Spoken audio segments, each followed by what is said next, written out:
ಇವತ್ತಿನ ಸಹಸ್ರ ಚಂಡಿಕಾ ಯಾಗದ ನಿಮಿತ್ತ ನಡೆದಿರುವಂತಹ ಮತ್ತು ಕಲ್ಯಾಣ ಮಂಟಪದ ಉದ್ಘಾಟನೆ ಕಾರ್ಯಕ್ರಮದ ಈ ಕಾರ್ಯಕ್ರಮವನ್ನು ನಡೆಸಿಕೊಟ್ಟಂತಹ ವೇದ ಬ್ರಹ್ಮರ್ಷಿ ಚಂದ್ರಶೇಖರ್ ಶರ್ಮಾ ಅವರೇ, ವೇದಿಕೆ ಮೇಲೆ ಇರುವಂತಹ ಈ ಭಾಗದ ಅತ್ಯಂತ ಜನಪ್ರಿಯ ಶಾಸಕರಾದಂತಹ ಕ್ರಿಯಾಶೀಲ ಶಾಸಕರಾದಂತಹ ಶ್ರೀ ಮಹೇಶ್ ತೆಂಗಿನಕಾಯಿ ಅವರೇ, ರಾಜ್ಯ ಎಸ್ಎಸ್ಕೆ ಸಮಾಜದ ಅಧ್ಯಕ್ಷರಾದಂತಹ ಶಶಿಕುಮಾರ್ ಮೆಹರವಾಡಿ ಅವರೇ, ಮಾಜಿ ಶಾಸಕರಾದಂತಹ ಶ್ರೀ ಅಶೋಕ್ ಕಾಟುವೆ ಅವರೇ, ಸಭಾ ಅಧ್ಯಕ್ಷತೆಯನ್ನು ವಹಿಸಿರುವಂತಹ ತಾರಾಸ ದೊಂಗಡಿ ಅವರೇ, ಅಧ್ಯಕ್ಷರು ಎಸ್ಎಸ್ಕೆ ಕೇಂದ್ರ ಪಂಚಾಯತ್ ಸಮಿತಿ ಶ್ರೀ ಸತೀಶ್ ಮೆಹರವಾಡಿ ಅವರೇ, ಎಸ್ಎಸ್ಕೆ ಕೋಆಪರೇಟಿವ್ ಬ್ಯಾಂಕಿನ ಚೇರ್ಮನ್ ಆದಂತಹ ಶ್ರೀ ವಿಠಲ್ ಲದ್ವಾ ಅವರೇ, ನಾಗೇಶ್ ಕಲಬುರ್ಗಿ ಅವರೇ ಹಾಗೂ ಶ್ರೀ ಲಕ್ಷ್ಮಣ ಸಾರ್ ಜಿದ್ದೂರಿ ಅವರೇ, ಈ ಕಾರ್ಯಕ್ರಮವನ್ನು ಬಹಳ ಆಸಕ್ತಿಯಿಂದ ಮಾಡಿರುವಂತಹ, ಪರಿಶ್ರಮ ಪಟ್ಟು ಆಸಕ್ತಿಯಿಂದ ಈ ಕಾರ್ಯಕ್ರಮವನ್ನು ಮಾಡಿರುವಂತಹ ಶ್ರೀ ಭಾಸ್ಕರ್ ಜಿದ್ದೂರಿ ಅವರೇ, ಇನ್ನೋರ್ವ ಸ್ನೇಹಿತರಾದಂತಹ ಜಾಯಿಂಟ್ ಚೀಫ್ ಟ್ರಸ್ಟಿ ಆದಂತಹ ನೀಲಕಂಠ ಜಡಿ ಅವರೇ ಹಾಗೂ ಅಶೋಕ್ ಕಲಬುರ್ಗಿ ಅವರೇ, ನಾಗೇಂದ್ರ ಹಬೀಬ್ ಅವರೇ, ಅಶೋಕ್ ಪವಾರ್ ಅವರೇ ಹಾಗೂ ಎಲ್ಲ ಸಮಾಜದ ಬಂಧು ಭಗಿನಿಯರೇ, ಸಮಯ ಹಾಳಾಗಿದೆ. ಬೆಳಿಗ್ಗೆ 5 ಗಂಟೆಯಿಂದ ಶುರು ಆಗಿದೆ, ಆದರೆ ಕಾರ್ಯಕ್ರಮದ ಸಮಯ 11 ಗಂಟೆ ಇತ್ತು. ಸಾಯಂಕಾಲ ಪ್ರಸಾದದ ಅದಲ್ಲ, ಹಾಗಾಗಿ ಈಗ ಪ್ರಸಾದ ಟೈಮ್ ಆಗಿ ಹೋಗಿದೆ. ಪ್ರಸಾದ ಟೈಮ್ದಾಗ ಭಾಷಣ ಮಾಡಬಾರ್ದು, ಆದರೂ ಔಪಚಾರಿಕವಾಗಿ ಅತ್ಯಂತ ಸಂಕ್ಷಿಪ್ತವಾಗಿ ನಾನು ನನ್ನ ವಿಚಾರವನ್ನು ವ್ಯಕ್ತಪಡಿಸಲಿಕ್ಕೆ ಪ್ರಯತ್ನ ಮಾಡ್ತೇನೆ. ಎಸ್ಎಸ್ಕೆ ಸಮಾಜದ ಈ ದುರ್ಗಾದೇವಿ ರಾಜವಾನ್ಪೇಟೆಯ ಪಂಚ್ ಕಮಿಟಿಯವರು ಬಹಳ ಅದ್ಭುತವಾಗಿ ಈ ಕಾರ್ಯಕ್ರಮವನ್ನು ಇಷ್ಟೊಂದು ಪರಿಶ್ರಮ ಪಟ್ಟು ನಾವು ಮಾಡಿದ್ದೀವಿ. ಮೊದಲನೇದಾಗಿ ನಿಮಗೆ ನಾನು ವಿಶೇಷವಾದಂತಹ ಅಭಿನಂದನೆಯನ್ನ ಸಲ್ಲಿಸ್ತೇನೆ.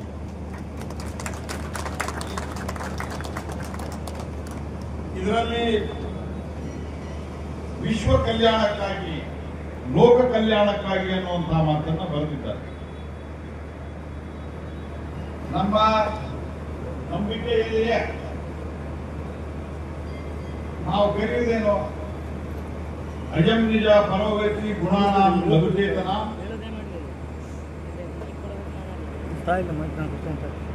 ಅಂತ ಹೇಳ್ತಾ ಮುಂದೆ ಹೇಳ್ತೀವಿ ನಾವು ವಸುದೈವ ಕುಟುಂಬ. ಇಡೀ ಜಗತ್ತೇ ನಮ್ಮ ಕುಟುಂಬ ಅಂತ. ಉದಾರ ಚರಿತಾನಂತೂ ವಸುದೈವ ಕುಟುಂಬ ಅಂತ. ಹಾಗಾಗಿ ಋಷಿ ಮುನಿಗಳ ಕಾಲದಿಂದ ಈ ಯಾಗಗಳು, ಹೋಮಗಳು ಏನು ನಡೀತಾ ಇದ್ದಾವೆ. ಆದರೆ ಈ ಎಲ್ಲವೂ ಸಹಿತ ಲೋಕ ಕಲ್ಯಾಣಕ್ಕಾಗಿ ಮಾಡುವಂತದ್ದೇ ಹಿಂದೂ ಧರ್ಮದ ವೈಶಿಷ್ಟ್ಯ. ಬಹಳಷ್ಟು ಜನ ಹಿಂದೂ ಸನಾತನ ಅಂತ ಹೇಳಿದ ತಕ್ಷಣ ಕೆಲವರಿಗೆ ಬಹಳ ಒಂದು ವಿಚಿತ್ರವಾದಂತಹ ವಿರೋಧವನ್ನ ವ್ಯಕ್ತ ಮಾಡುವಂತಹದ್ದು ಇವತ್ತು ಅಭ್ಯಾಸ ಆಗಿದೆ. ಕೇವಲ ಹಿಂದುತ್ವ ಅಥವಾ ಹಿಂದೂ ಸಮಾಜದಲ್ಲಿ, ಹಿಂದೂ ಧರ್ಮದಲ್ಲಿ ಯಾರು ಬೇಕಾದರೂ, ಹೆಂಗ ಬೇಕಾದರೂ ಇರಲಿ, ಹೆಂಗ ಬೇಕಾದರೂ, ಎಲ್ಲಿ ಬೇಕಾದರೂ, ಹೆಂಗ ಬೇಕಾದರೂ ಪೂಜಾ ಮಾಡುವ ಧರ್ಮ ಇರುವುದು ಬೇರೆ. ಧರ್ಮ ಜೀವನದ ಒಂದು ಭಾಗ.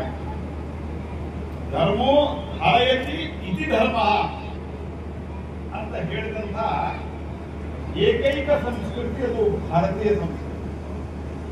ನೀ ಮನ್ಯಾಗ ದುರ್ಗಾ ಮಾತಾ ಪೂಜೆ ಮಾಡ್ತೀಯ, ಓಕೆ. ಅಂಬಾ ಮಾತಾ ಪೂಜೆ ಮಾಡ್ತೀಯ, ಓಕೆ. ಶ್ರೀರಾಮನ ಪೂಜೆ ಮಾಡ್ತೀಯ, ಓಕೆ. ಪರಮೇಶ್ವರನ ಪೂಜೆ ಮಾಡ್ತೀಯ, ಓಕೆ. ಯಾವುದೂ ಮಾಡೋದಿಲ್ವಾ, ಓಕೆ. ಆದರೆ ಏನೂ ಮಾಡಲಾರ್ದನೂ ಸಹಿತ ಧರ್ಮದಿಂದ ಬದುಕಬಹುದು, ಎಲ್ಲವೂ ಮಾಡಿಯೂ ಧರ್ಮದಿಂದ ಬದುಕಬಹುದು. ಧರ್ಮ ಮತ್ತು ಪೂಜಾ ಪದ್ಧತಿ ಬೇರೆ ಅಂತ ತೋರಿಸಿದಂತಹ ಏಕೈಕವಾದಂತಹ ಧರ್ಮ ಇದು ಹಿಂದೂ ಧರ್ಮ. ಬೇರೆ ಕಡೆ ಹೆಂಗದ? ಬೇರೆ ಕಡೆ ನಾ ಹೇಳಿದ ಪೂಜೆ ಮಾಡ್ಬೋದು, ಒಬ್ಬನ ದೇವರು. ಇನ್ನೊಬ್ಬ ದೇವರ ಅದಾನಂತರ ಖರಾಸಮ ಎಷ್ಟೋ ಕನ್ಯೆಯ ಅವ್ರನ್ನು ಕೊಂದು ಇದೇ ಮಾನಸಿಕತೆಯಿಂದ ಕಾಶ್ಮೀರದಲ್ಲಿ ಇವತ್ತು ಮತ್ತೊಮ್ಮೆ ಅಟ್ಯಾಕ್ ಆಗಿದೆ. ಆದ್ರೆ ನಾನು ನಿಮ್ಗೆ ಹೇಳಲಿಕ್ಕೆ ಬಯಸ್ತೇನೆ,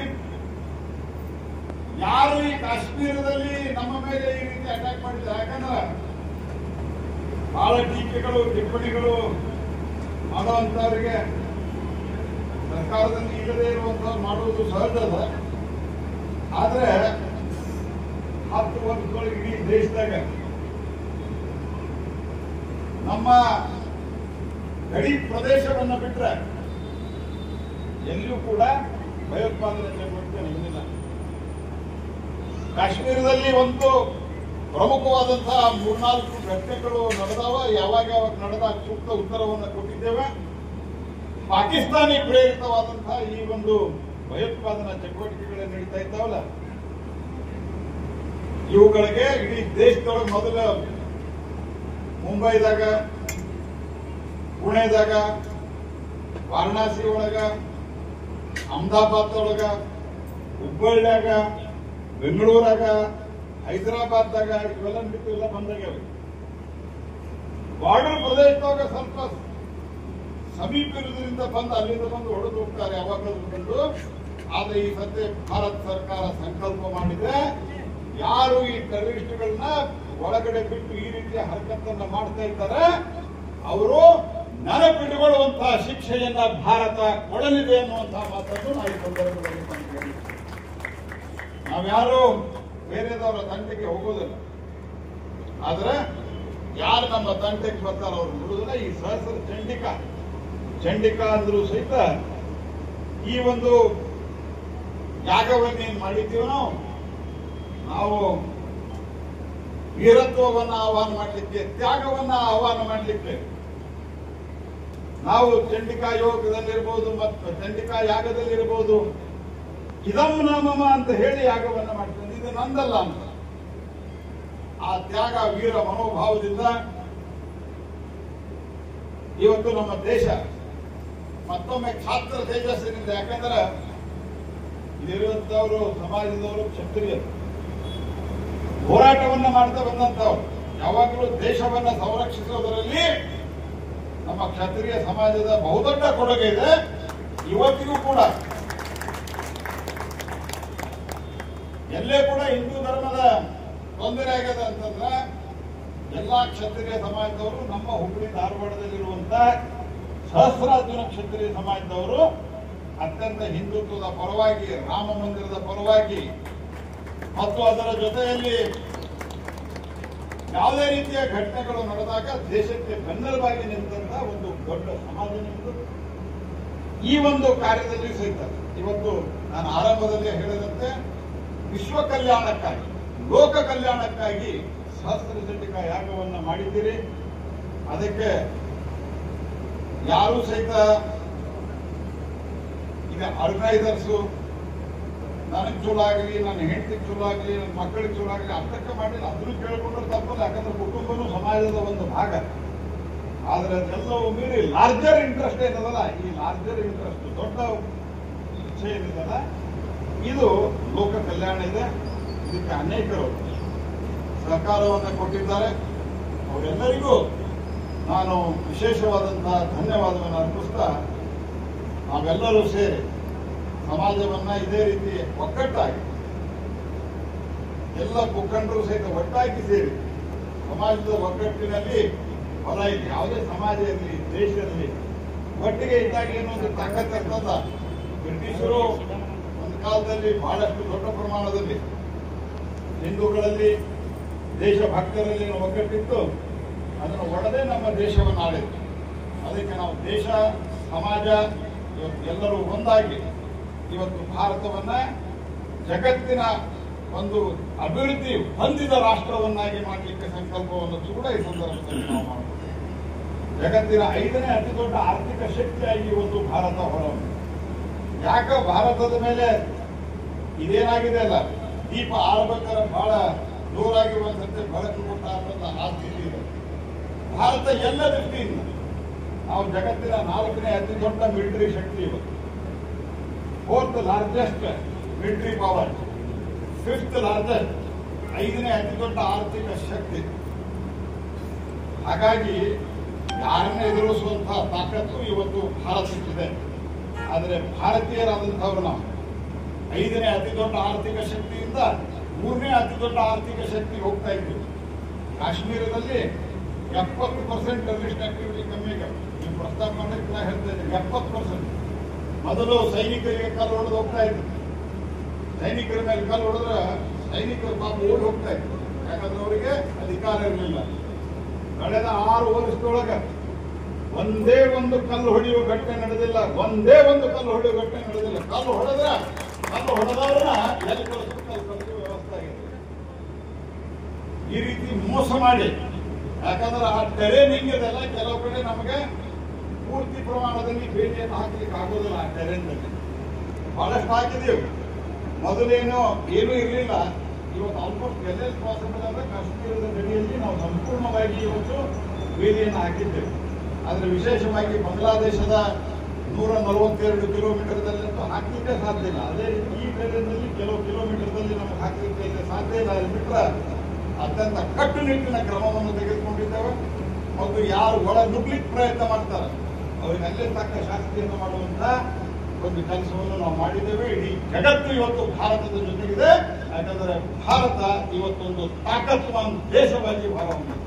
ಹಾಗಾಗಿ ಸಮಾಜ ದೇಶ ಅವತ್ತು ಒಟ್ಟಿಗೆ ಇರ್ತದಲ್ಲ ಅವತ್ತು, ಯಾಕಂದ್ರೆ ಬರುವಂತಹ ದಿವಸದಲ್ಲಿ 3ನೇ ಅತಿ ದೊಡ್ಡ ಶಕ್ತಿಯಾಗಿ, ಆರ್ಥಿಕ ಶಕ್ತಿಯಾಗಿ, 3ನೇ ಅತಿ ದೊಡ್ಡ ಮಿಲಿಟರಿ ಶಕ್ತಿಯಾಗಿ ಜಗತ್ತಿನಲ್ಲಿ ಪೈಪೋಟಿಯನ್ನ ಎದುರಿಸಬಲ್ಲಂತಹ ತಾಕತ್ ಹೊಂದಿರುವಂತಹ ರಾಷ್ಟ್ರ ಭಾರತ. ಈ ಪ್ರಮುಖ 3 ರಾಷ್ಟ್ರಗಳ ಸಾಲಿನಲ್ಲಿ ಇವತ್ತು ಪ್ರಮುಖ 2 ರಾಷ್ಟ್ರಗಳು, ಮೊದಲನೇದು ಚೈನಾ ಮತ್ತು ಅಮೆರಿಕ ಮತ್ತು ಚೈನಾ ಇದ್ರೆ ಈಗ ನಾವು 4ನೇ 5ನೇ ಸ್ಥಾನದಲ್ಲಿ ಬರ್ತೀವಿ. ನಾವು 3ನೇ ಸ್ಥಾನದಲ್ಲಿ ಎಲ್ಲ ದೃಷ್ಟಿಯಿಂದ ಬರಲಿಕ್ಕೆ ಭಾರತ ಬಹಳ ಒಳ್ಳೆ ರೀತಿಯಿಂದ ದಾಖಲಾಗ್ತದೆ. ಅದಕ್ಕೆ ನೀವೇನಿವತ್ತು ವಿಶ್ವ ಕಲ್ಯಾಣಕ್ಕಾಗಿ ಸಹಸ್ರ ಚಂಡಿಕಾ ಯಾಗವನ್ನು ಮಾಡಿದ್ದೀರಿ. ಇದರ ಜೊತೆಗೆ ದೇಶದ ಈ ಭದ್ರತೆಗೂ ಕೂಡ ನೀವು ಪ್ರಾರ್ಥಿಸಿ. ಆ ಪ್ರಾರ್ಥನೆಯ ಫಲ ಇವತ್ತು ಸರ್ಕಾರ ನಡೆಸ್ತಾ ಇರ್ತವ್ರಿಗೆ, ನಮ್ಮ ಮಿಲಿಟರಿದವರಿಗೆ ಅದು ಫಲ ತಂದು ಕೊಡ್ತದೆ. ಮತ್ತು ನೀವೇನು ಹೇಳಿದ್ರಲ್ಲ ಅದು ಆಗ್ತದೆ. ಅದಕ್ಕೆ ಸೂಕ್ತವಾದಂತಹ ಉತ್ತರವನ್ನು ಭಾರತ ಕೊಡ್ತದೆ ಅನ್ನೋದನ್ನ ಹೇಳ್ತಾ ಧನ್ಯವಾದ. ನಮಸ್ಕಾರ.